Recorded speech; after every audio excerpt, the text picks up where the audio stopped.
السلام علیکم ورحمۃ اللہ وبرکاتہ۔ امید ہے تمام احباب خیر و عافیت سے ہوں گے۔ ایک مشہور زمانہ سوال ہے اور حیران کن اور پریشان کن بات ہے۔ لوگ یہ کہتے نظر آتے ہیں کہ ہماری دعائیں قبول کیوں نہیں ہوتی۔ تو سب سے جو بنیادی چیز ہے، ایک مثال کے طور پر آپ سمجھ لیں کہ جب کوئی دنیا کا بادشاہ ہے یا دنیا کا کوئی بھی حاکم ہے، کسی شہر کا بھی حاکم ہے یا کسی علاقے کا بھی حاکم ہے، اس کے سامنے ہم کسی بھی چیز کی اگر درخواست رکھتے ہیں تو وہ اس درخواست کو ڈائریکٹ رد نہیں کرتا، بلکہ اسے پڑھتا ہے یا اس کا نمائندہ پڑھتا ہے اسے، پھر اس کے اندر اگر خامیاں ہوتی ہیں یا لکھنے والے میں کوئی کمی پیشی ہوتی ہے تو وہ اس کو رد کر دیتا ہے، یا اگر اس کے اندر اچھائی ہوتی ہے تو وہ اسے قبول کرتا ہے۔ تو جب وہ حاکموں کا بھی حاکم ہے، اللہ تبارک و تعالی بادشاہوں کا بھی بادشاہ ہے، ناظموں کا بھی ناظم ہے، تو جب ہم اس کے سامنے درخواست کرتے ہیں تو ہماری درخواست کرنے کا طریقہ کیا ہے؟ یہی سوال ہم نے ہمارے استاد مولانا محمد آصف صاحب سے کیا تھا۔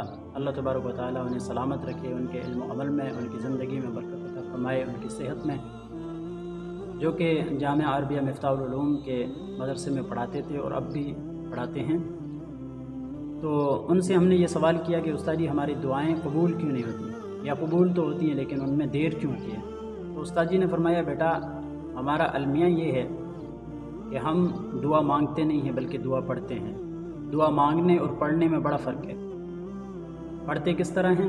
اگرچہ مسنون دعائیں ہیں، نبی کریم صلی اللہ علیہ وسلم کی مبارک زبان سے ارشاد کی وہ دعائیں ہیں، لیکن قبول کیوں نہیں ہوتی؟ تو استاد جی نے فرمایا کہ وہ دعائیں مسنون ہم نے یاد کر لی ہیں۔ ہر امام مسجد کو آپ دیکھیں کہ نماز ختم ہونے کے بعد ہاتھ اٹھائے ہیں اور دعا ہم کس طرح مانگتے ہیں، ربنا آتنا فی الدنیا حسنۃ وفی الآخرۃ حسنۃ وقنا عذاب النار، لا الہ الا انت سبحانک انا کنا من الظالمین، اللہم اجرنا من النار، اللہم اجرنا من النار، اللہم اجرنا من النار، وصلی اللہ تعالی علی خیر خلقہ محمد وعلی آلہ واصحابہ اجمعین۔ تو یہ استاد جی کہتے ہیں کہ جب ہمارا طریقہ ہوتا ہے تو کیوں کر بھلا ہماری دعائیں قبول ہوں گی؟ یہ دعا پڑھنا ہوا، دعا مانگنے والے کی حیت ہی جدا ہوتی ہے، دعا مانگنے والے کی کیفیت ہی جدا ہوتی ہے۔ وہ اس کا جو ہے نا دھیان ہاتھوں کو مسلنے میں نہیں ہوتا، اس کا دھیان جو ہے لوگوں کی طرف نہیں ہوتا، اس کا دھیان چھت کے اندر نہیں ہوتا کہ چھت میں دیکھ رہا ہے کہ کیا کیا لگا ہوا ہے یا کیا کیا الفاظ لکھے ہوئے ہیں، دنیا کے نظارے کر رہا ہے اور دعا مانگ رہا ہے۔ اس طرح نہیں ہوتا۔ دعا مانگنے میں اور پڑھنے میں بڑا فرق ہے۔ تو ہم آج کل دعائیں پڑھتے ہیں، اگرچہ اس کی فضیلت ہے کہ عربی کے اندر دعا مانگی جائے، لیکن مانگی جائے، پڑھی نہ جائے۔